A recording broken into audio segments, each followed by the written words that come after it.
Whoa! Take the mask off. It is all. Oh, right, okay. It's awkward. That is a bit awkward. Right to begin with. Good evening, ladies and gentlemen out there. Happy Halloween. Happy Halloween. Wonderful to see so many people joining us tonight. This is record numbers. This is fantastic. I've just noticed the numbers. Like, yeah, right? Please share yes. about.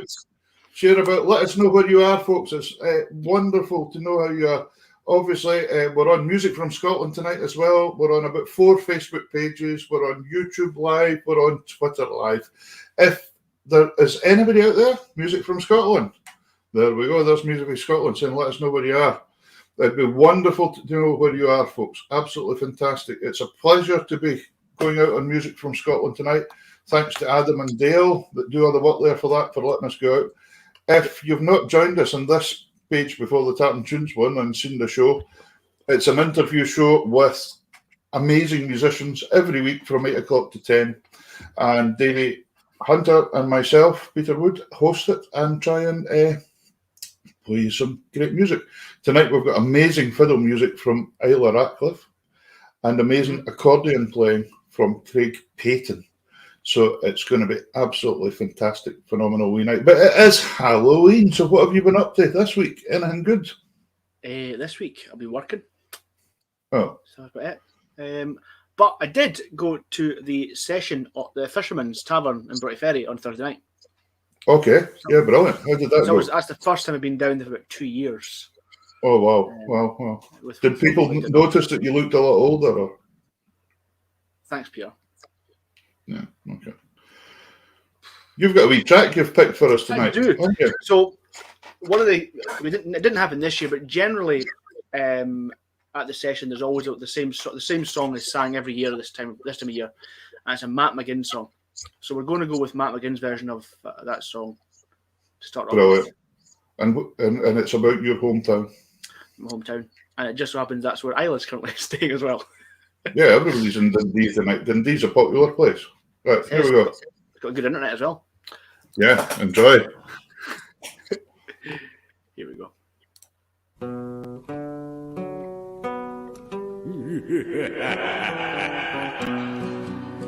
No, a dead man seldom walks, he very rarely talks. It's not very often you'll find him running around.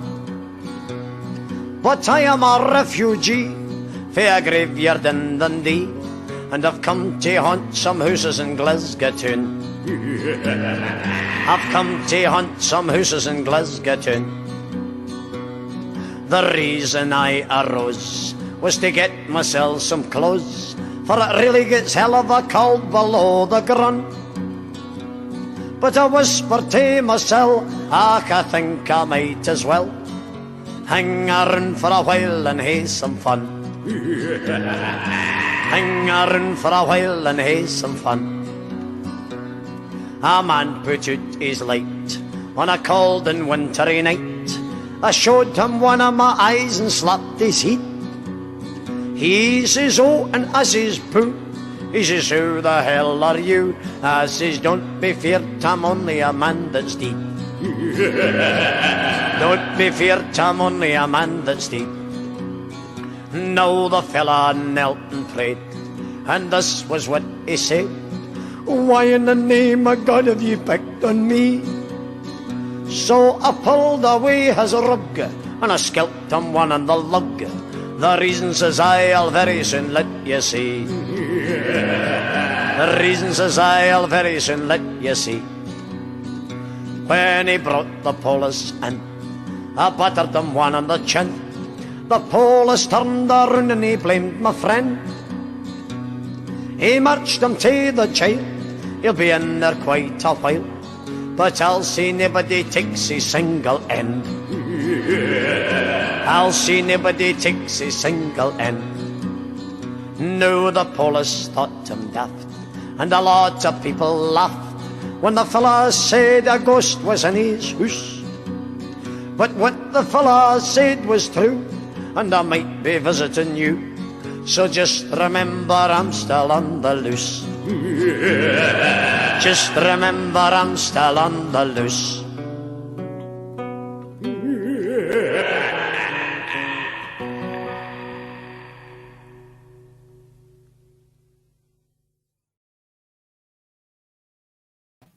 There we go. Have they heard that for years? Classic. That's a brilliant, Classic. that's a brilliant song. Matt McGinn songs are fantastic. Oh yeah, absolutely fantastic. There's Well, so many of them. Halloween has been quite exciting for us with a 7-year-old and 7 and 6. I can't remember what age my own children were there for a minute. Right, but yeah, so they've been hyper. But today we've been at a Halloween kind of party. Mm-hmm. My friend Karen and I know the couple over Dave and Louise Cock over in Burra Isle in Shetland, and Dave is originally from Tasmania, and he set up a kind of farm. He calls it the Outpost, and it's everything to do with being like in Australia, and he's got wallabies and emus and all sorts of things. So he was having a Halloween party today and a scavenger hunt and all that kind of stuff for the kids, and it's just brilliant, the things they put on and do all these things for the birds and that. So what I thought today was, I've had an Aussie Halloween party in Shetland. So I've played, I came home and I recorded some Australian tunes for a Gay Gardens and double tracked it a bit and things like that. And all the photos you're about to see are this afternoon in Shetland. All those animals and things. It's a bit bizarre. But I hope you enjoy. Oh, and watch out for the photo of me with a kookaburra. Kookaburra. And the place is called Burra that I was in. So I'm holding a kookaburra in Burra. All right, so that's fine. So enjoy. Here's Waltzing Matilda. What's the second one? The Road to Gandigai, South Australia. And the last one's called something about sheep shearing, clipping sheep or something like that. It's very Australian. You've got to have something about sheep in Australian and sheep shears. Very Aberdonian.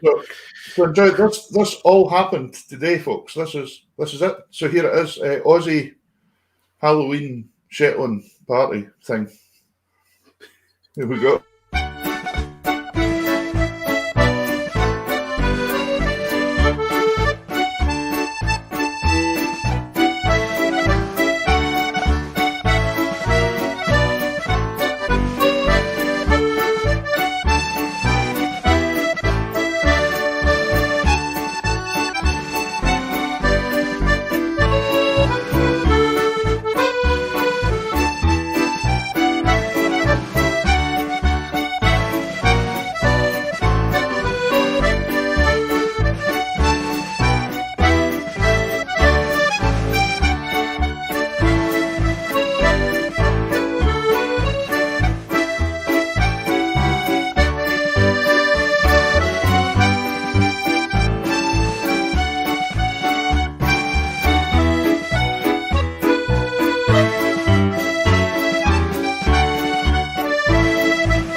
Well, you wouldn't think that was Shetland, would you? But there you go. So, what was the guy's name? Dave Cock, K-O-K. So that was Dave Cock on Borough. Yeah, and I was the cook at Borough. But that's enough. Well, wasn't it? You've just taken it too far. Says you. That was great fun. And great fun doing it. And I see that I did get the bit of music there. It was called Click Go the Shears. That's the name of that last one. Did you find it, did you? Yeah. My dad used to cut my hair with sheep shears when I was little. You can tell. It's never surprised. Right, anyway. Listen, we're messing about. Right, we've got fantastic guests for you tonight, ladies and gentlemen. We've got this young lady who's far, far too educated to come on this show. Davey and I have struggled to even get through her bio. So it's going to be great having her on. Top class, amazing musician, great fiddle player. Let's bring on Isla Ratcliffe. Hello, Isla. Hello. Hello, how are you doing? We're great. How are you doing? Yeah, not bad, thanks. All good. And you're in Dundee tonight? I am, yep. Fantastic. And watch out for that Dundee Ghost that Davey was playing Oh, I earlier know. on. He's That's a famous. good song. I've heard it before. It's a good song. It's a brilliant song, yeah. There's lots and lots of people coming in with comments tonight. Please keep your comments coming, folk. We love to see what you all are. There's people from Brazil and everything tuning in already. It's magic. Love to hear what you are. Isla, thank you so much for joining us on a Sunday night. It's great to have you on. You've been exceptionally busy. You've been in the semi-finals recently of the BBC Scotland Young Traditional Musician of the Year. Did I get that right tonight, Davey? I'll let you wear that one. Yeah. What word did I miss out tonight? I usually miss out a word in that. Radio. Ah! I've practiced that all week. Right. BBC Radio Scotland Radio Young Traditional Musician of the Year. Oh, right, anyway, congratulations on that. That must be a great experience being in that. Yeah, no, it was great. And yeah, first time they'd filmed the semi-finals as well. So it's cool to see for it. Yeah. Listen, we're going to chat about what got you into music and things. One of your favourite bits of traditional music as well, reading your bios, was the music from Cape Breton and over that area of the world. And I know we've got a lot of folk tuning in for Cape Breton in that area in Nova Scotia tonight already. I see a lot of folk tuning in. And I think what we'll do is have a wee track of music from you, and then we'll catch up. This first one, can you tell us a wee bit about this? It was you just called the video Only in Cape Breton. That's what you've called it. Yep, so it's a track that's from my upcoming album, which is coming out in a few weeks. And actually, this track is coming out as a single on Friday. Oh, yes. It's a set of 3 tunes. First one's written by me, second one by Paul Cranford, and the last one by me as well. But they're all about strange things that happened while I was in Cape Breton. Go on, tell us the names of them. Tell us the names of the strange tune. The first one's called Strange Things, yeah, Strange Happenings. First one's called Turkey Soup, and that's written for a couple of friends I made there who very kindly gave me some turkey soup when I was ill, but not knowing that I was vegan. So very kind of them. But, second tune is called the Jello Bass, and that's an instrument that's a combination of a cello and a double bass. That was being made while I was there, actually by a luthier from Edinburgh. So that was a coincidence. Yeah. Okay. And the last one is called Never Trust Google Maps. Leave that to your interpretation. Especially if you live in Shetland. Holy moly. It's only 5 minutes. Yeah. It's only 5 minutes. Here's this wee set of tunes. Enjoy, folks.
Brilliant. Absolutely fantastic. I like that last comment there. I am biased. Ayla's dad. That's all right, Dad. Dad, you're perfectly entitled to be proud of what that. That's a great sound. I love the strings. Just that pure string sound. When you hear the resonance, just the strings playing together, I think it's absolutely fantastic.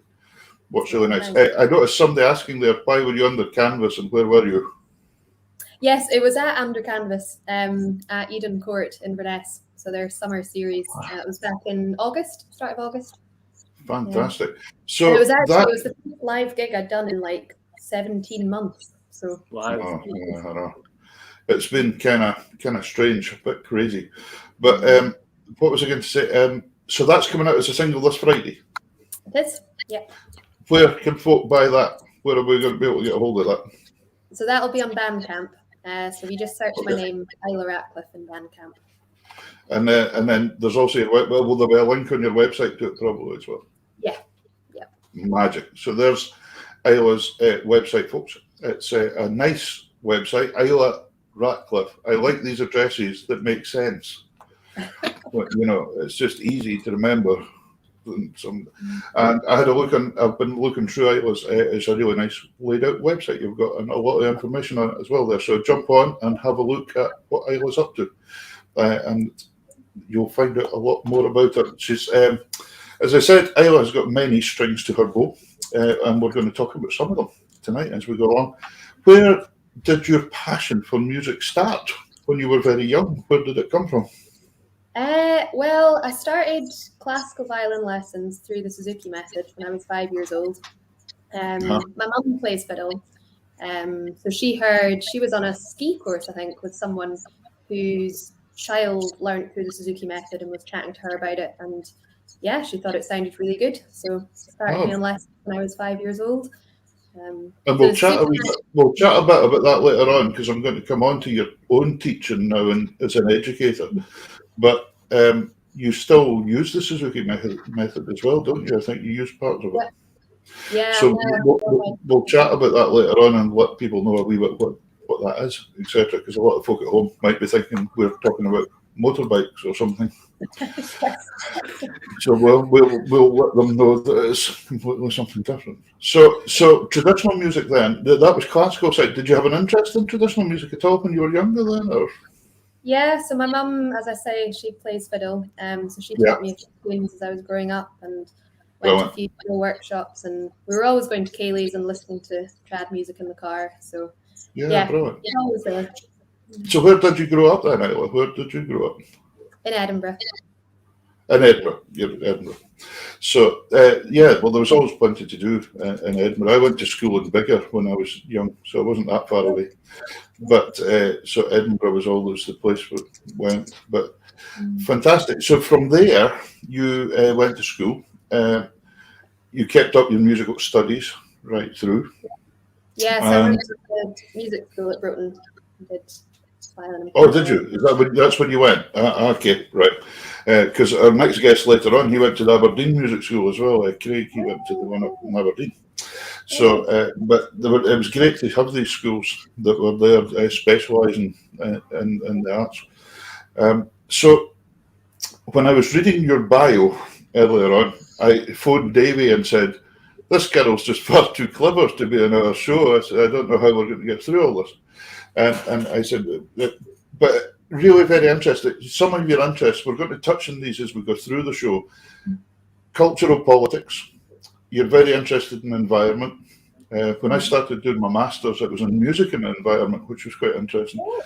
And then the other thing you were, which I find very interesting because I'm teaching in schools all the time as well, you're very interested in music and its place in health and well-being, kind of side of things, which we'll speak about as we go along, because post-pandemic, we're hopefully getting post-pandemic, I think that's going to be really important.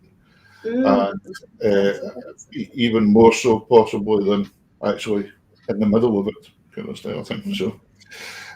So I'm really looking to speak forward to speaking about lots of these things with you tonight. Spoken word, you're very interested in as well. We're going to have a track later on that's going to show that as well. So I'm really looking forward to that. Sorry, David. Were you going to say something there? Nope. You just, Nope. no, Just you just carry on. Just you carry on. Oh, that's another thing. Isla speaks Russian, Davy. Mm-hmm. Я говорю по-русски. Peter Yeah. can't speak English, to be fair. No, I struggle with English. Yeah. How's your Russian, Davy? It's not great. As I was saying, I learned one word, and it's Dasadanya. Well, that's more than me. So That's more than yours. what does Dasadanya mean? Dasadanya is goodbye. Oh well, no, you can't say that. We'll just start You asked. Marvelous, great. Right, let's have another wee track here. Tell us, Isla, you compose a lot of stuff. You compose songs. You compose tunes, as we found out there. We're going to have a song this time. This song is called "The Sound." Can you enlighten the audience at home a wee bit about that? And keep the comments coming in at home, folks. Keep them coming in. Let us know where you are. If you want to ask Isla anything, go for it. It'd be great. Yeah. So the song's called "Cannot Steal the Sound." I wrote this for an event last November 2020, called the Folk Effect, and that was run by a theatre company. And basically, they had 5 musicians, and the first band wrote a song and then passed it on to me. I was the second one, and I had 24 hours to write a song in response to theirs. So it was quite a challenge, but it was really enjoyable, kind of having that deadline. It like forces you to just be really quick at making decisions. And Yeah. so yeah, this is a song that I came up with, and it's kind of inspired by lockdown and how music has helped us through it. So then I released it as a single in March this year on the 1-year anniversary of lockdown. Fantastic. Davey, you and me could try that sometime, writing a song in 24 hours. We could. Yeah, we could try. I think we should. Anyway, here's Isla's song, which will be far more successful than ours would ever be. So here's The Sound.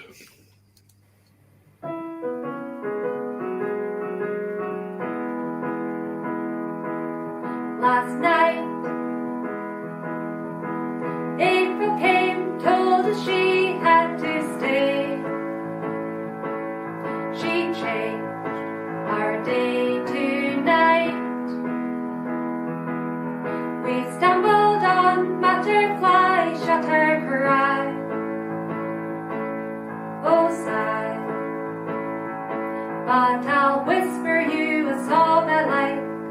I'll sing it round a couple times, hoping that one day you might sing with me at night.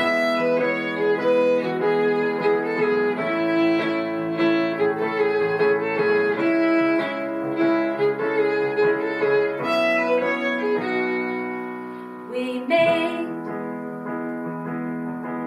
wishes on wishing trees, casting tales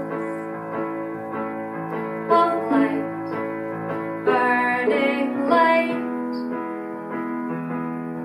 We stoked the fire, looked around, heard the sound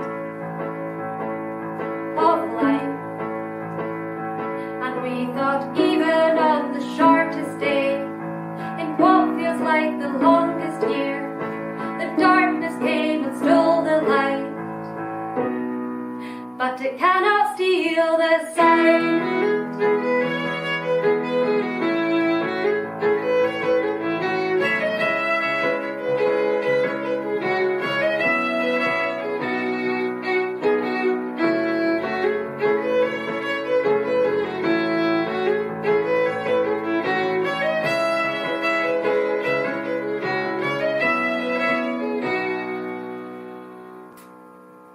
Tonight, April will come again to bring us something more. Please bring us something more. And tell me, how long has it been? Did we wake up in the night? Wake up in the night. And she'll say, even on the shortest day, in what feels like the longest year, I'll whisper you a song I like. I'll sing it round a couple times. The darkness came and stole the light, but it cannot steal the sound.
Yeah, I love that.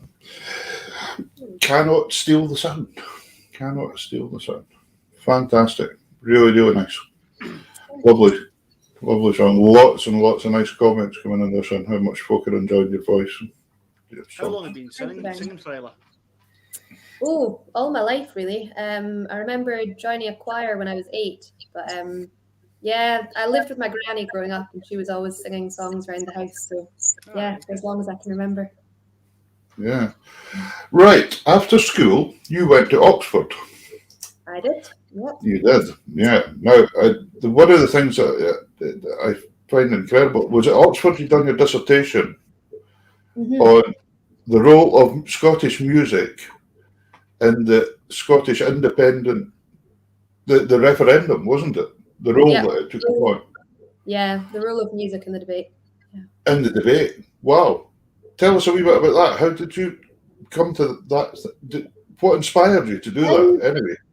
Well, I've always been interested in music and politics and political music.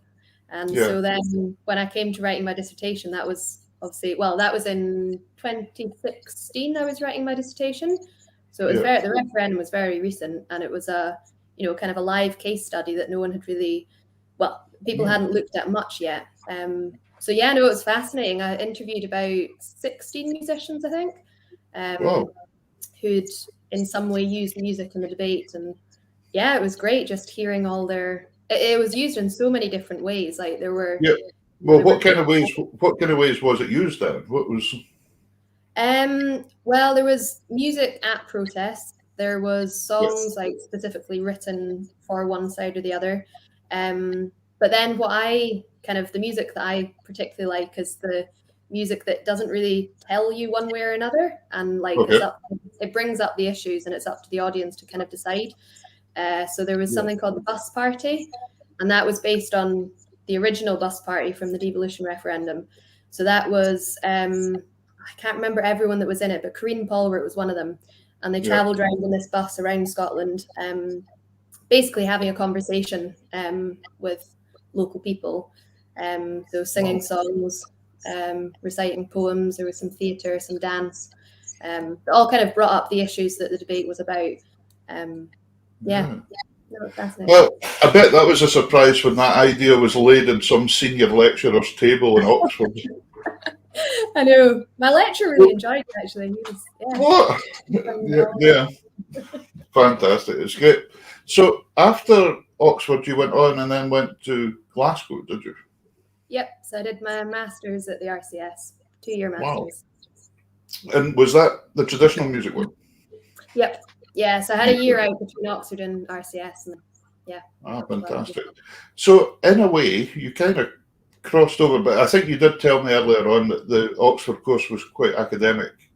There wasn't maybe quite so much performance involved. But then when you went to Glasgow, obviously a lot of performance involved. And must have been nice. Must have been nice to come back and have a tune. Yeah, it was lovely. It was very nice. I think I was about halfway through Oxford when I kind of decided that I wanted to do trad music, and discovered that they've got a master's degree at RCS. So yeah. And I think you told me earlier as well, you ended up in a Ceilidh band in Oxford, didn't you? Yep. Yeah, so there was a Ceilidh band there. It'd been going for about 5 years when I started. There's quite a good Irish folk music scene in Oxford. Quite a few sessions. So yeah. That's great though, isn't it? And it's really nice the way it's all linked together. And I think we're actually seeing more now than ever before of a crossover of genres of music, especially coming into folk. At one point, there was quite a divide between classical music and traditional music. I think there was kind of them and us kind of type thing. But I think people are actually seeing the benefits of both now, and when you can gel it together, you can get a really just new things happening and use the techniques, etc., for both. And it's great. It's really good. One of your favourite kinds of trad music was Cape Breton. Did you go over to Cape Breton a couple of times? Yep. So I went over there as part of my master's at RCS. So I was there for 4 months in 2019. Oh just wow. before COVID hit, so it was good timing looking back. Yeah. Um, That's a really good way to get a feel for a place, though, is to be there that length of time, isn't it? yeah, no, I had an incredible time. It's if anyone hasn't been to Cape Breton yet, it's when international travel is more possible, definitely take a trip over. It's such a great place. We had a lad on, was that last week, David? Morgan Tony from, we had Morgan on last week, and we've had Richard Wood and people like that on before as well. But there's some great players out there. There's such some from we had Howie McDonald on one night as well. But great players. And wonderful music. And the next track we've got you playing actually is Planes to Space. Now, of course, the Cape, I would say this is in the Cape Breton style, wouldn't you? The way you're playing them here. Incredibly drivey. They play us to Space very different, I think, than we do in Scotland. Yes, they use the same material. But I really, really like that drivey, dancey sound that people get. And it's kind of like a train, I always think, that builds up speed and then it just goes there and it stays there. It's just great. Can you remember the space you're going to play here? Dusky Meadow, Captain Campbell, Munlochy Bridge, and Maggie Cameron. Maggie Cameron's one of my favourite space ever. I just love it. So good. I think it's amazing. Part, though, come on. What's that? The third part. Well, it's maybe quite difficult. What is it? Difficult in the pipes or something like that? You should know. It's a long time since I've played it in the pipes, but I like it in the box as well. It's a nice tune. It's a nice tune, you're right. Here we go. Here's a wee set of space from Isla, and this will get you dancing around the room at home.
don't think that last bit's in the pipe music. No, that last bit's not. That last bit's not the pipe music. No. Just Even I imagine know Stuart Liddell playing that and getting down like 3 octaves. Yeah, you need to fall off the table there or something like that. If you've done that, but that's fantastic. Really, really good. Folks at home, please keep sharing the show about tonight. It's fantastic. Keep your comments coming in. And remember, Isla has a single coming out on Friday that you can jump onto Bandcamp or jump onto our website, and that'll take you towards that single coming out. And we'll talk in a wee while, but there's actually a album coming out in a wee while as well, isn't there? Which is fantastic. Any space on the album? Yep, in fact, that set's on it. Yeah, there we go. Well, Yeah, good. Davey can buy one and practice getting that ending on the whistle. I actually go a wee bit slower on the album. We ended up recording easier to learn. Fantastic. Really, really, really good. Tell me, teaching. You're doing quite a bit of teaching now again as well, aren't you? Yep, I've been private teaching for quite a few years, but I'm now teaching in schools as well. Oh, are you? Okay, so what area are you in with the schools then? Are you? Well, I'm about to start in Edinburgh. I've been teaching in schools in Dundee the past year. But now I'm about to start in Edinburgh. So is that going to be traditional music, or is it going to be mixture? Mixture. Yeah. Well, that's really good, because at least you can do a mixture, eh? And it's nice, because when I went to school in that areas in the borders, there wasn't very much in the schools when I was there, but that was a long time ago. Come on, Davey, get in there. No, I was waiting on an insult coming there for Davey. I could see him sitting thinking. There's plenty of time for that, Peter. Well, not for you, because obviously you get old. Not for me. Not for me. I'm running out of time. Anyway, but no, I teach in schools up here as well, and I love it. I just love the job. It's just fantastic. Yeah. I'm full time teaching accordion, and it's just great going around all the schools and seeing the kids. And it's been a really, really hard time for the children this last couple of years, where we've had to do so much remote, and even getting things for them to play at, where they were. Who put that comment on? What that is one of our own team that's put that on.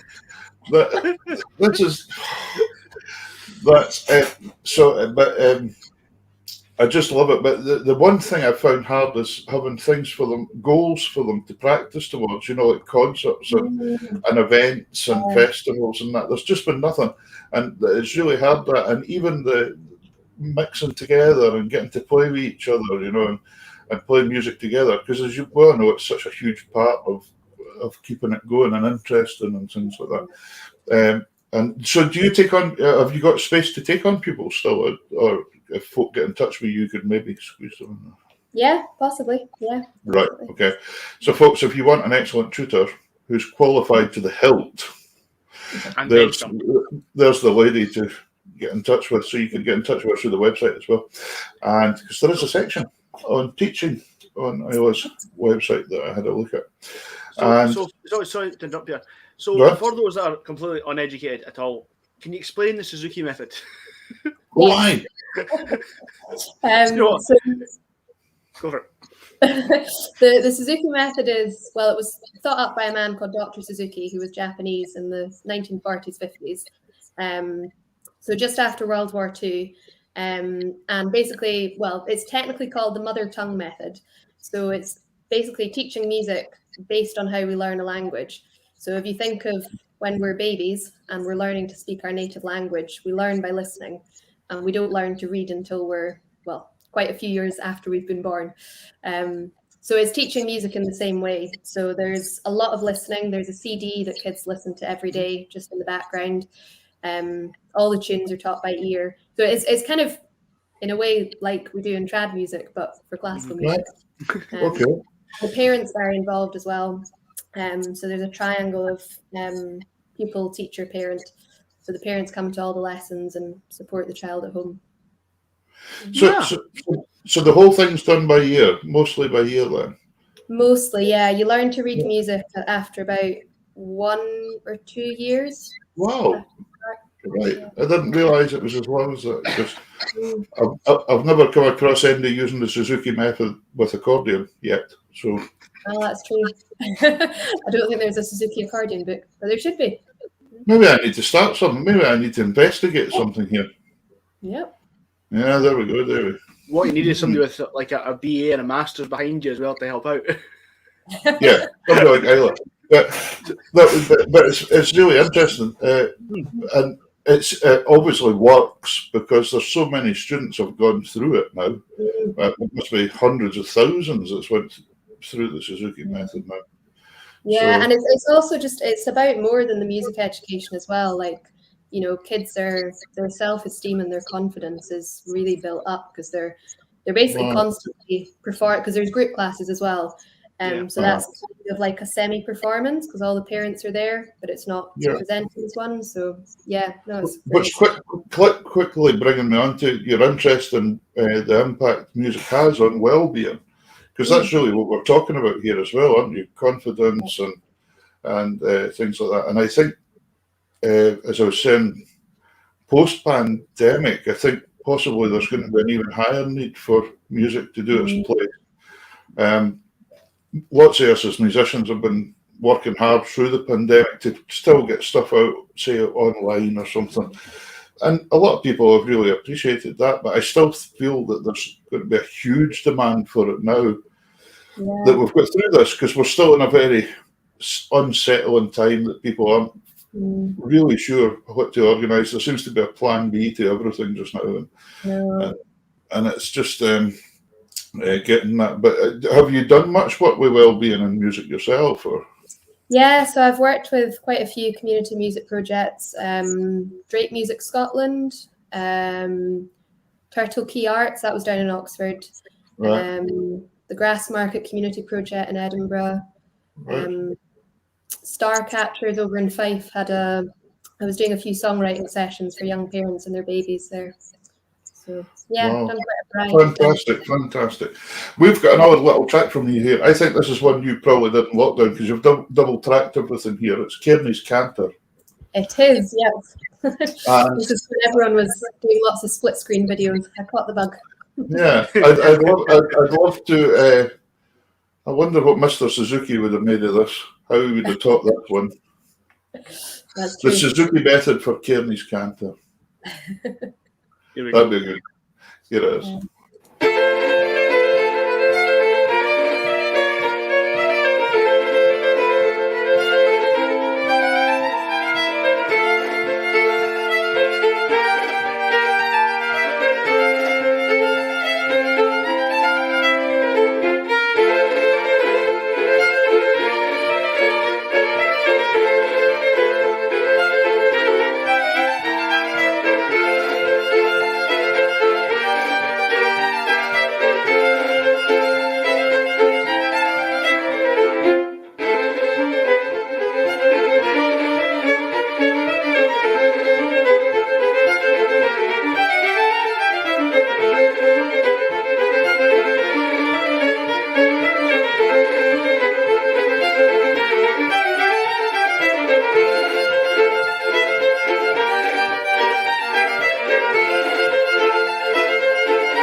Yeah, that's magic. That's fantastic. Just like that. I love it. Great sound. I love all that string sound. Marvellous. I wanted to speak to you quickly about projects before we hear your last track. Obviously, we know your big project has been doing a CD, doing an album. Have you recorded the whole album? Yep, it's all It's all recorded. done? Yep, it's coming out on Friday the 19th of November, so just under 3 weeks.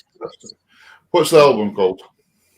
It's called The Castalia, and it's all about my time in Cape Breton.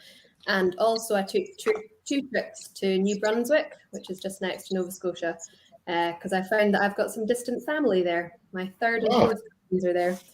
So the Castalia is the ship that my ancestors from Glen Clova, they sailed on the ship the Castalia over to New Brunswick. And yeah, I do hope when the album comes out, you'll keep us in touch, because we'll put it all over our pages and things like that, and do a bit of advertising for you when we know it's out. But you can watch out for that, folks. Jump on Isla's website and look out for the album coming out on the 19th, did you say? Friday the 19th. Fantastic. You can have a party that night as well. You're allowed to have a party. I'm looking forward to it. It's been a lot of work. So. It is a lot of work. Have you got a lot of other musicians on board with you as well on the album? Or?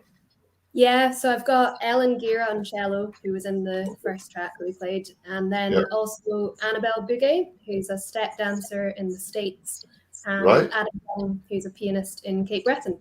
Oh, wow. So it was a remote recording project, recorded in 3 different places. Really? Yeah. And have you been quite comfortable doing it? Has it went okay? Yeah, no, it's just so nice to be doing a big creative project again after a year and a half of not much. We are lucky. We are really lucky. If had this pandemic, etc., happened 40 years ago, we couldn't have done this kind of stuff. Well, not as easily anyway, certainly. I wouldn't be here. You wouldn't have been here.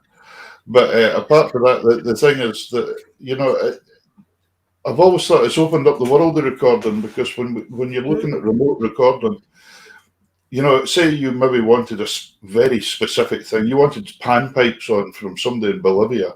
Well, you would never have been able to afford to fly them over to record one track in your but you can do it now, because if they've got access to a studio, you can do it, and it's all very possible. So it's great. Yeah, this last track we're going to hear for you tonight, A Reawakened Monument of Antiquity. Yeah, you got it right. Yay. Thank you very much. But I'm going to do my dissertation on A Reawakened Monument of Spoken word, you're very interested in. Tell us about this, because this involves a wee bit of that here. Hi, it does, yeah. So this was a project that I did in my first year at RCS 2 years ago, and it's based on the Patrick MacDonald collection, which is the first printed tune collection that we have in Scotland from 1784. So I just got really interested in the kind of why Patrick and Joseph MacDonald decided that there was a need to collect these tunes. It was a lot to do with the cultural, political environment of Scotland at the time. So the spoken word it's inspired by that context. So the specific track that you'll hear just now is about memory, and so kind of nostalgia, looking to the past. And these are all themes that, they're still relevant in Scotland today. So the idea is that the spoken word hopefully inspires the listener to kind of consider these issues and how they relate to music. The fact that we're still holding on to this music, and it's really important to us to keep the tradition going. Super. Super. Here we go then.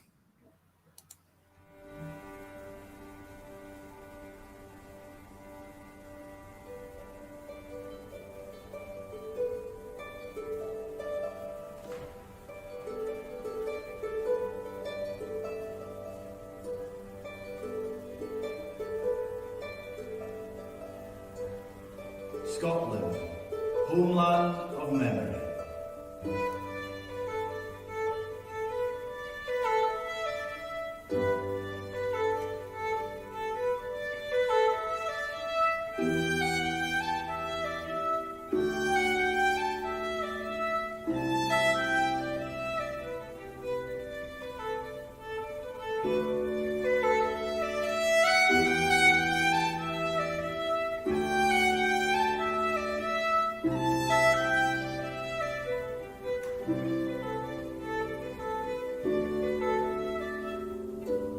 Both our memories and our imaginations are created by an association of ideas. We associate an impression in our mind, either with a memory or with an imagined event. A memory will retain some of the force and vitality of the impression, and an imagined event will be weaker. However, our memories may decay to such an extent that we mistake them for imagined events.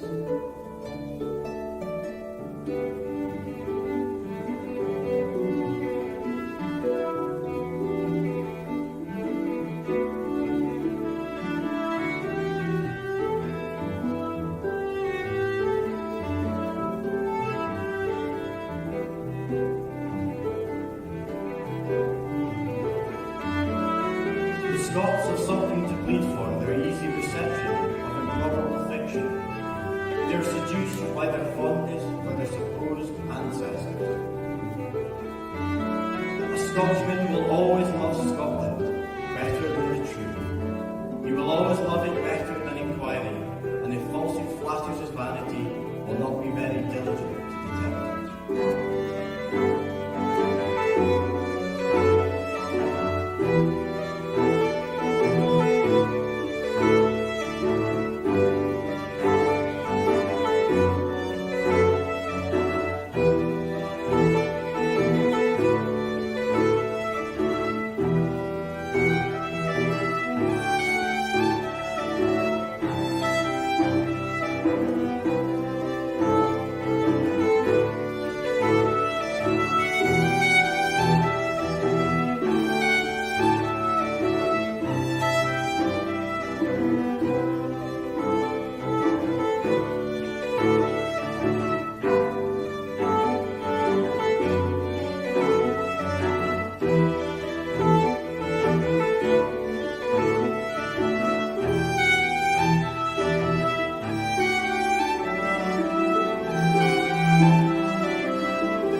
His passion for that of his native mountains never abandoned him. It presented himself to him with all those associations which often give to music its greatest power over the mind.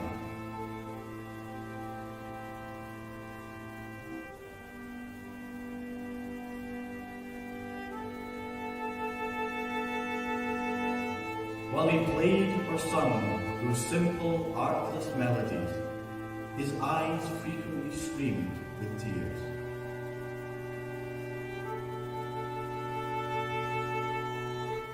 For although in memory the order of ideas is determined for us, in imagination we determine the order of ideas.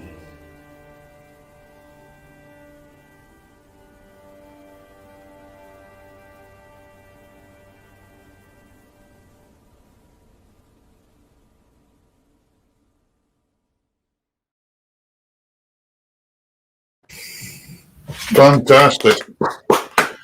Absolutely incredible. Very, very powerful. Very powerful. Was that your arrangement, the whole music arrangement there then? Yeah, so that was 2 tunes from the collection that were from the Rothshire and Sutherland section at the start. Fantastic. Really, really nice. Isla, thank you so much for coming on and chatting to us tonight. I can't believe the hour's gone already. We're going to spoke to you for ages, and we haven't even touched on the Russian. But yeah, I was hoping for a Russian lesson in amongst it all here. But listen, thank you so much for coming on. Hope we can all get together for a tune, whether it be in Edinburgh or Shetland or wherever it will be sometime. It'll be absolutely fantastic. And you will please keep us in touch with when your album comes out. Let us know. And we can let our viewers out there know that the album's out. But the single is out on Friday, folks. So if you want a pre-taste of the album, go for it. And there was one single from the album that came out a couple of weeks ago. So there's one already out and one coming out on Friday. Well, there you go. That'll keep them. That keeps them going. That's kind of like breakfast and lunch before dinner comes along at the 19th. So there we go. So Isla, thanks very much. You take care. Stay safe. Cheers. We'll see you sometime. Thanks. Bye bye. Bye bye. Just now. What a fantastic young lady. What a fantastic musician. We could have spoke for longer. We could have, and I didn't get my Russian lesson. Russian. You couldn't have said that there. Russian. My teeth fell out or something. Focus on English. Yeah. Oh, before Craig comes on, what do you think? I think it's too small for your head. I think that's too small compared to your head. The pumpkin and the mask. Oh, Luna. He's laughing at me. Sorry, Karen, you better watch. I'll put you on screen. Here's the dog here. Listen, that was absolutely fantastic having Isla on. What a musician. Beautiful stuff. Very, very varied. Just so really good. So, listen, I think, we'll mention it at the end of the night as well, but we're going to do a wee special broadcast on Tuesday night, folks. Aye. Yeah. Watch out for that. Just a wee short special, but we're going to do a wee special because we're awfully excited about next week. Ooh. It's going to be a good one. We've got circles in Dundee, no roundabouts. Indeed. Listen, we've got another amazing guest coming on here. This young man is just back from the... What's happened now? You missed that one. Oh, thanks very much, Carol. See, everybody is gang up on me because I can't get a mask big enough now. Right. Anyhow, this young man I've known for many, many years now already. He's a bit tanned because he's just back from Dubai. Well, so he says. I reckon it's one of the bed things.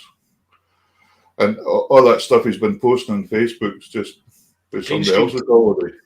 Green screen behind him. Anyway, listen, one of the best accordionists in the country. Let's bring him on. Craig Payton. Hello, Craig. Oh, your mic's off. Go and unmute yourself. There he is. There you are. How you doing? That's good. How are you getting on? Good, yeah, not too bad. It's a pleasure to be on the show. Is that tan? Is the tan starting to run yet, or is it? I just applied it this evening. I need to wash it off. I was thinking it's the same colour as your wardrobe behind you. Exactly, I blend in.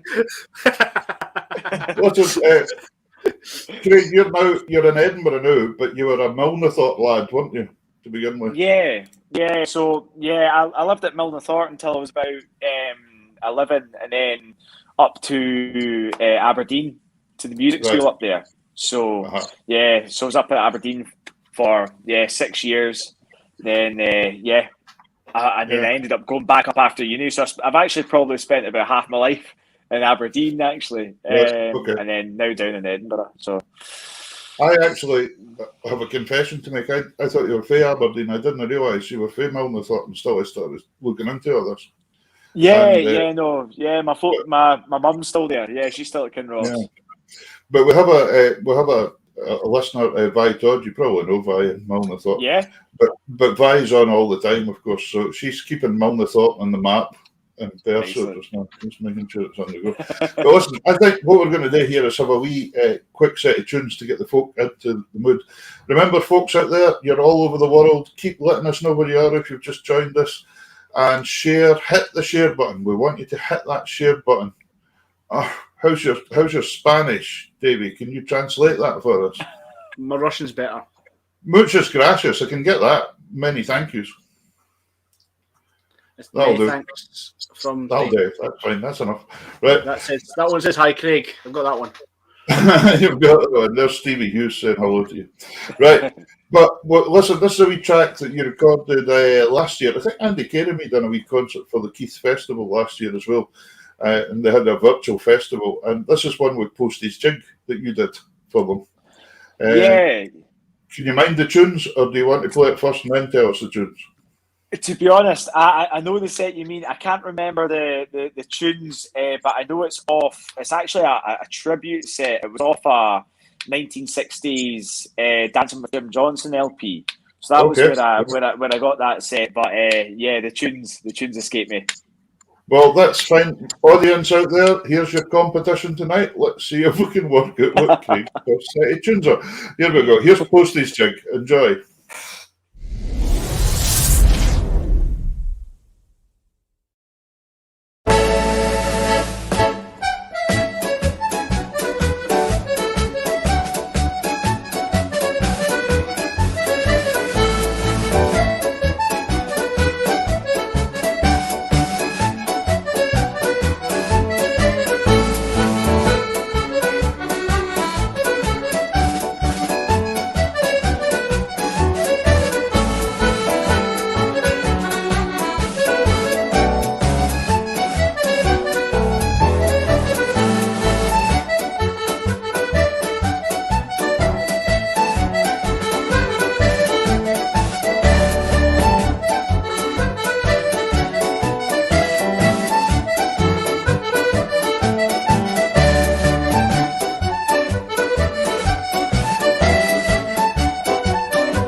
Yeah, great driver.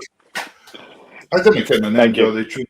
I don't know the names of the tunes either. Do you know that? Unsure. Yeah, I had a quick look on my phone there to see if I could find them for you, but I didn't have much luck.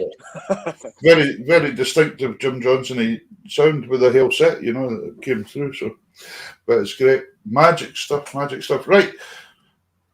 For those of you that don't know Craig at home, Craig is also an excellent piano player, but we will hear that in one of the tracks later on as well.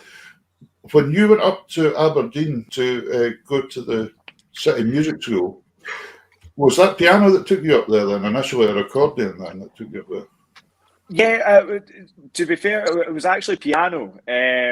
So it was, I actually looked at a couple of music schools across Scotland. I went up to Plockton initially to the trad school, and they told us about Aberdeen as well. And it was a great facility up in Aberdeen. They had about 30 practice rooms with Steinways and whatnot, and top class teachers. And I played both classical music and traditional at the time. So yeah, it was. I had to make a choice on essentially what my first instrument would be, and I ended up choosing accordion. But yeah, it was piano initially, classical piano. So when you started off playing accordion, who was tutoring you then? Was that? So I started down at Wilkie's Music House down in Perth when the accordion shop was there. A lot of the listeners will probably remember Bill Wilkie and obviously the Bill Wilkie Festival in Perth. So I went to Ian Anderson at Wilkie's Music House, and then obviously when it came to going to high school, the music school was a good option, and my teacher up there was John Bone, who I'm sure you'll have known from many of the Shetland festivals when he's been up performing with Robert Lovey. He was a fantastic player. John was a great player as well. You don't hear much of John these days. No, but yeah, no, not at all. but yeah, No. and we obviously know John for playing the accordion, but he's actually an incredible piano player, classical piano player, Right. and that's actually what he prefers. Okay. But yeah, as well as the box. So, what are you doing as a career nowadays? You're working. So yeah, I'm working as an accountant in Edinburgh. Right. So yeah, I didn't think you ended up doing full-time music as such. You're still kind of keeping it as a pastime hobby. Yeah. Well, when I was up at the school in Aberdeen, they very much gear you towards a career in music.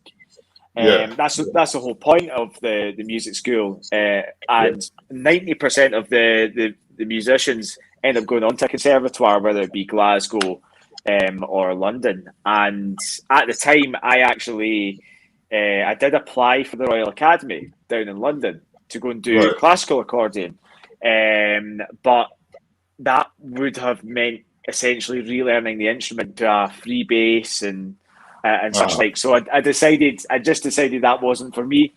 And, I still wanted to obviously play music and enjoy it first and foremost. And I felt like I maybe wouldn't enjoy it, or if I was to do it full time and rely on it. So that's what kind of prompted me to do go on and do like business and accounting. And that's essentially my day job now. As an accountant down in Edinburgh. My sister's an accountant in Edinburgh as well, actually. And when I see her car, I wish I was an accountant rather than a musician half the time as well. That would be fine. Did we lose it? Did we lose each other there? Have I frozen? No. You're all right. Can you hear us now? Can you hear us? Davey, Can you hear me? I can hear you. Davey, you can hear me. I'm not quite at that stage yet, but maybe one day. So that's a delay and a half. That's a delay and a half, right? We'll go for a video. Sorry, I lost you there, Peter. Yeah, it's okay. What we'll do is we're going to have a listen here to a video. This is a video last year when I'm not sure if it's my Wi-Fi again. Yeah, it's okay. We'll play a video and then come back up. But this video we're going to listen to here is a set that Craig played last year for the senior traditional accordion championships. It's a March to Spain reel, and the technicality of this playing and bass hand and treble is incredible. So what we'll do is have a wee listen to this, and we'll get him signed back on and be able to tell us what it is. So it's a wee March to Spain reel. Here we go.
Wow, great stuff, man.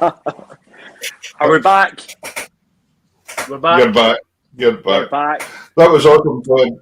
I was just saying to you, the World Wide Web. It's I don't know who thought that term up. Sometimes. Unbelievable. And you think Capital City as well. It would be half decent, but There you go. unfortunately. Listen, that's amazing, Glenn. Well, you mentioned Bill Wilkie there, that you went to the school.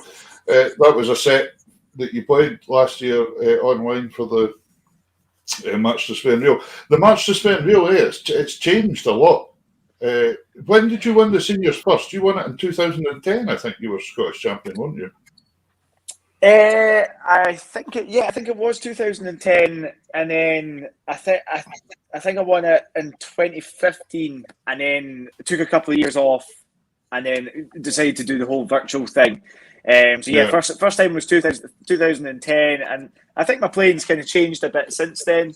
But the whole competition, I think, has kind of developed as well, as you say. Oh yeah, it really has, hasn't it? Because I mean, the technicality there in your playing is unbelievable nowadays. I mean, when you think 50 years ago they used to play a pipe Match to Spain Real, basically, you know. If somebody played minors and sevens, you know, they got an extra point kind of style thing, you know. And now it's amazing. What you guys are doing is just incredible, you know. I think what it is that you know, the competition's really tough. There's a lot of amazing players, and people are trying to be sort of creative as well. So it's almost like, I mean, you can get a whole bunch of people that can play technical sets to a very high standard, and it's trying to differentiate between them. That's the challenge, and also try and make it musical at the same time. So that's where the whole sort of trying to change the harmony and, you know, use the basses a bit more and things like that comes in. And sometimes it works and sometimes it doesn't. But it's you've got to give it a go, I think, certainly. Challenge yourself. Do you find when you're arranging something like that or playing a set like that, it's such a fine line if you went over the top, for instance? It's so difficult, isn't it, to know who's judging, what they're going to like, what happens. It's really tough. It's very difficult, Peter. It's I mean, at the end of the day, everybody likes different things, and so I mean, typically the approach that I take is that I don't tend to think, okay, this is the adjudicator, this is what I'm going to play essentially for them. I try and play something that I like and kind of suits my style. So I mean, I don't tend to read too much into it, because you can almost get bogged down and you end up playing something that's maybe not as natural. But that's certainly just my approach. I'll play something that I think reflects my style. So that's the kind of way I think about it. Who were your kind of influences when you come into traditional music then, because obviously you'd had quite a broad spectrum in classical music, and classical music on accordion as well, because there's videos out of you there playing some pretty serious classical pieces. And I would have played one of tonight, but it was quite long. But so folk jump onto the web and have a look at Craig playing some. I think there was a list piece you played that's on? Hungarian Rhapsody. Yeah, and it's cracking, you know. So go on and have a listen to that as well. But so, who were your influences that for the traditional side that kind of brought you into that side of thinking? So, I mean, I suppose I had a range of influences when I was younger, but I spent a lot of time with my grandfather. Like when I was sort of first starting, and he let me listen to old sort of Bobby McLeod, Jim Johnson stuff. That was really kind of the stuff that I listened to. McPhail, you know, because he had old tapes and things like that. So that was kind of my first influences. And then I went up to the school in Aberdeen, and that kind of opened my eyes a little bit to different things, because there was more accordion players there and traditional musicians that were up there. So we listened to, you know, folk music, Lanasa, that sort of thing. Really enjoy folk music. And then obviously just through the competitions you begin to meet people, and you like, you know, hearing different things. And certainly I would say Simon Howie was a big influence, because he's a family friend as well. So Simon Howie was a big influence on my playing. I would say Andy makes very good black pudding as well, and haggis. So that's very important. And steak pies. Simon's got some good steak pies. That's for sure. I must tell you a quick story. They have a tune competition up in Shetland every year at the Accordion and Fiddle Club, and whoever the guest artist is that year has to judge it and then play the tunes. And one year it was Simon, and Simon said, I've not had time to practice all these tunes and get them done. And he phoned me and he said, would you play the tunes if I judge them? And I said, yeah, okay. And he says, I'll buy you a bottle of whiskey or something. I said, no, I'm not wanting a bottle of whiskey. Just give me a steak pie or something. So just for a laugh. So on the night, I sat and played the tunes. Halftime came. Peter, could you come to the stage, please? And it was the biggest steak pie I have ever seen in my life. That they brought up. I think Duncan Black was with them and various others, and Robert maybe. And they arrived with a steak pie, and apparently it was so big when they went to put it on the plane, it ended up beside the pilot flying up the steak pie. So it was awesome. I had steak pie for about a week. It was just marvelous. Excellent. So anyway, but I'm going to go into another track here. It's a couple 6/8 matches found for an old recording a number of years ago, I think at Keith Festival with the band. 2013. Yeah, and I noticed Tom Orr on the piano here. I noticed Andy Kane, and Andy's up here now in Shetland as well. Of course, he's up here. Yeah, Mr. Kane. Yeah. Plays with us quite a bit. In fact, he was playing with us last night. I did a lot of gigs with Andy when he was down on the mainland. For a good number of years. A good friend. So this is a couple of 6/8 matches. Davey will like this. Pipe tunes. Here we go. What? Go for it. Here we go. You'll like it. You'll enjoy it.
Remember the good old days?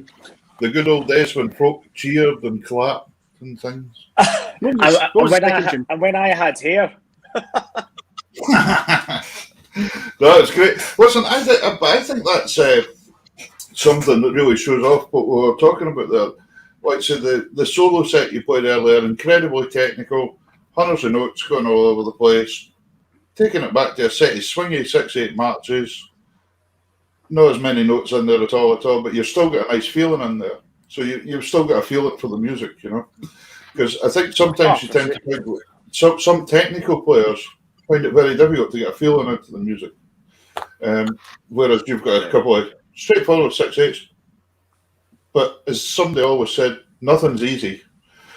You've got to play it properly. So that's the way, So they sound great. They're magic. For sure. I mean, you can't beat a set of good set of 2/4s or 6/8s. That's for sure. Yeah. But you can also see how you've had a varied. You've been influenced a lot by different kinds of music, and I think that's incredibly important. And I really do think it's beneficial to individuals and players when they can take on the good bits from so many different, and as you say, you start to develop your own style then, don't you? You become your own person as a player, rather than just copying one person and sitting on that bandwagon. And it's very evident there that you like a broad spectrum of music. It's really nice and very musical playing. For sure. I mean, to be fair, I enjoy the technical challenge of doing likes of a competition set or a classical piece, but fundamentally, I mean, years ago when I started, my grandfather used to sit and whistle tunes to me, whether it be Gallic waltzes, whether it be 2/4s, 6/8s, and that's stuff that I really enjoy playing. You can't beat a swingy set of 6/8s or something like that. That's for sure. Yeah. You've got one album out, haven't you, so far? Yeah, one album which is about 13 years old now.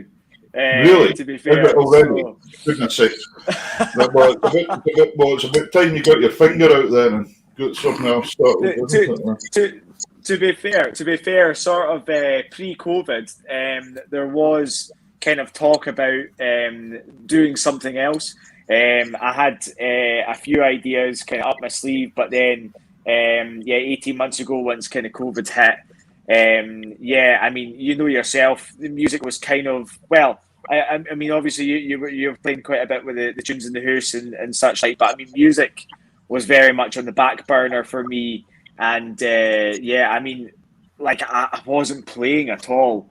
So in terms of actually, moving on to trying to put together music for a new album, it just kind of never happened at that time, but definitely something on the forefront of my mind, for the next sort of year or so, I would say. And one thing that you're up there with some of the best musicians in the country, and you're playing with some of the best musicians in the country, which is always great, isn't it? And it's a great motivation to play with these guys, because the next track we're going to have a listen to, it's a trio track for the competition, and these ones were done online, but it's you're playing piano actually in this one. Yeah. So it's going to give the folk a wee view at you playing the piano. And Marie Fielder. Marie is on fiddle, and Duncan Black on accordion. And congratulations to Duncan, who I heard won the All Scotland Championship yesterday. So well done, Duncan. I don't know, Ken, how many times is that he's won it now? It's a few now, anyway. I think two or three, I'm sure. He's incredible player. Yeah. So, but the thing was, this was done online, as we had to do things last year, but it still sounds fantastic and great. And our last guest there, Isla went to the conservatoire, and she had Marie as a tutor at one point in time as well. So we were talking about that earlier on. So here is the band, the trio. Sorry, we're going to hear the band later on, but this is the trio set. And I'm not going to ask you to name all the tunes because there'll be hell pile of them unless you want to. No, Yeah, pass. Pass. Yeah. Just enjoy the music. Look, here you go.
Electric.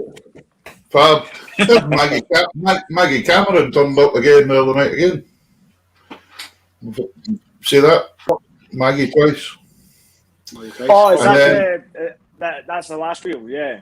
No, the Suspect. Is that the Suspect? Oh, it's just space. Sorry, yeah, it's just space. Yeah. And then John Morrison, the Acid House. Was it? Am I right? Acid House. Yeah, brilliant. Yeah, brilliant. Class. Really, very, very good. Yeah, great stuff. Tell us, you've had the chance to play about a bit now. You've been about all over the world, but one wee story I read in a bio somewhere was that I found very interesting, that you ended up playing in number 10 Downing Street at one point in time. Yeah, that was a good few years ago. Now that must have been still at school at the time, and it was I did a lot of stuff at the time for the World Burns Federation. So we did concerts at the Scottish Parliament, and we went down to London to Downing Street, and it was for the release of the Royal Mint Burns coin and the Royal Mail Burns stamp. And that was when Gordon Brown was Prime Minister at the time. So we were in there, and we did a concert, not for Gordon, but we there was a group of us that did a concert that evening at number 10. That would have been a good experience. That would have been cool. And then was it last year or 2 years ago? I remember seeing a lot of photos turning up on social media of you guys in Uganda or somewhere. Yeah, that was a good trip. That was I've done that a few times. I used to go across there with Andy Kane a number of years ago, and they got in touch 2 years back, just pre-COVID. That was kind of our last trip before COVID, and we went across for 10 days for St Andrew's Night. So there was Brian Cruikshank, Duncan Black, Alan Sutherland, and myself. So we went across and did gigs at schools. We were playing in the Sheraton for their ball, and then we went on safari, which was good crack. The bit that amused me was and a kind of inner fear as well. But Brian Cruikshank would turn up with these kind of very summery looking summer outfits on, you know. And I was just dreading the day we were going to get him in Speedos or something like that, you know, sitting there in pool or something, you know. Well, we had some crack with Brian because we were winding them up. Brian, he can get easily wound up about these things, and he was getting a bit concerned. He was getting a bit concerned about the hippos on safari. And we were like, we were telling him, Crookie, these hippos can run, you know, like as fast as Usain Bolt. And we were like, we weren't concerned. We were like, Brian, all we're concerned about is outrunning you. so he was breaking it, but no, it was good crack, to be fair. And you had baboon, he came out the toilets. It was toilets were in a separate building at the camp, and he came out the toilets, and here was this baboon with teeth that were 3 inches long. And Brian just hit. We were about 45 minutes went by, and we're like, "Where's Crookie?" He was hiding in the toilet, too afraid to come out. Good crack though, very good crack. So it'd be good to get back to things like that for sure. I think a baboon may have kept me in the toilet as well, I must admit. So saying that then, do you have a favourite place? Is there a memory that you've always remembered that you really enjoyed doing a gig somewhere? To be fair, I mean, there's that many good occasions to know. I mean, obviously Uganda's a good trip. I mean, I always enjoy an away trip. We used to go across to Rotterdam with Gary Sutherland for the Celtic Festival across there. We did that a couple of years on the trot. That was just excellent. It was just good crack because you were. I mean, you'll know yourself. A trip away with the band is a trip away with mates, first and foremost. You know, and so I think that's what makes it. You know, it doesn't feel like a job as such. It's good crack. You're essentially away with your pals. So I would say definitely the away trips. I think in terms of kind of solo stuff, there was a gig I did years ago across in Milan, and that was for you'll have heard of the accordion manufacturer Beltrami. And we went across there, and I went across to do a solo gig, and that really opened my eyes because, I mean, I was booked to come across as a Scottish musician, but I didn't really appreciate at that time how good the European accordion players and the Russian accordion players were, just on a different level, you know. But I mean, I suppose it is different. That's kind of what they're brought up with, just like we're brought up with Scottish traditional music. And that really, I think that was kind of an eye opener for me. That's one that would certainly stick in my mind. Anyway, and it's funny as well. You get one of these technical geniuses from Russia or something like that, and then they look at us playing a set of 2/4s and think, "Wow, that's amazing! How do they do that?" And you think, "What?" It's like Davey goes away and he's jaunts with pipe bands abroad and things like that, and ends up in places like exotic places. Australia's and they love it. People love the music. Yeah. It always goes down with it. Listen, we've got another set for you tonight, and then we'll have a blather just before you go. We've got the band section here you done last year, the band video. So you've got yourself, Brian Cruikshank's on the bass in this one actually. Was it Marie in the fiddle? Who else is on the lineup here? Can you mind? I think Duncan's possibly on piano. Tom's on second accordion, and I think Gordon Smith is on the drums for this one. So I mean, obviously the last set that you played there was for the trio section. That was very much a traditional set, and I suppose typically when I appreciate both traditional and sort of more modern compositions. Obviously when I put this set together at the time, that was kind of what I was doing. This was more of a sort of modern tunes as far as and for the folks that follow the show, if you want to get any comments in, do it quickly because we're getting nearer the end. And Gordon Smith, of course. Anybody else that's following the show, we had Gordon on as a guest about 3 or 4 weeks ago, and it was great to have a backline person on just for a change as well, just to see what they made it all. And it's quite interesting listening to Gordon speaking about his experiences over the years, you know, in different bands and all that kind of stuff. So it was great. Sure. So here, enjoy this. This is going to blow your socks off, folks. Here you are.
Brilliant. Brilliant. Look, I've got my bat dog here. Bat dog. Bat dog was joining in. That was amazing. What an amazing set, Craig. Fantastic playing. Cheers. Just in the whole band enjoying it, and it's great. But a lot of work in something like that. I don't think people realise how much work there is there. Actually, there's a lot going on. It's a fair challenge, actually. We're trying to get to grips with the whole putting the tunes together, virtually.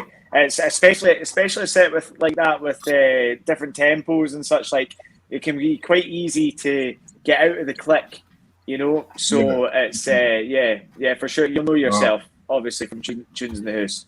Very good, excellent. Craig, listen, all we can do is thank you so much for giving up your time on a Sunday night to come on and give us a wee blather and some tunes. It's been fantastic having you on. We're fairly missing seeing everybody in person and think, oh, the dog's wings just fell off.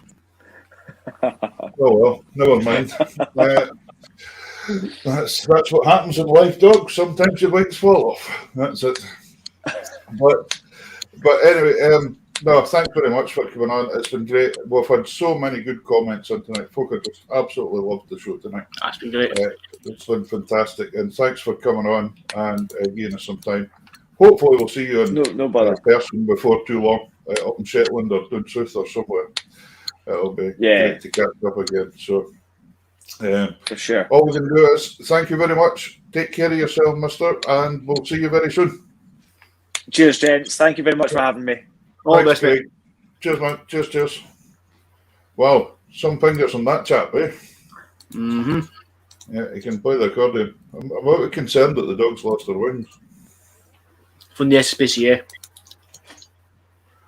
He says, I'm all right. I'm fine. She's all right. She's looking a bit rough. What's that? What? She's looking a bit rough. She's looking. Oh, I get it, David. Rough. I get that. That's a good joke. I got that one. No trick or treats here. No, listen, that's been a phenomenal night. I've really enjoyed that. Thanks to Karen for backstage tonight. Karen's been doing the comments. That's been super, Karen. Thank you very much. She's been busy today. Yeah, she's been doing the comments, and then she's been coming through with masks and wings for the dog and pumpkins and all sorts of things like that. So, great stuff. Anyway, remember, folks, we said we're going to do a wee special broadcast on Tuesday night. Just not that long, but we want to pop on and catch up with you. We've not done a midweek thing, but we'll advertise it. I'll stream it. Tuesday's no midweek. Did you say the dog just yawned there? Even the dog's fed up listening to me. Takes all sorts. Anyway, we'll do that and we'll schedule it and you'll see an advert coming up for it. Anyway, Thank you so much for tonight. Thanks, Davey. That's been great again. Thank you, Peter.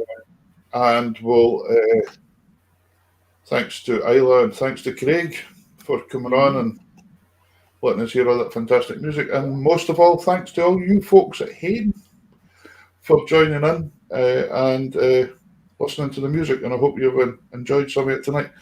So we'll see you very soon. Remember, we're on every Sunday night, 8 o'clock to 10 o'clock. And next Sunday we've got 2 cracking guests as well. Really good guests next week as well. We'll tell you about them on Tuesday.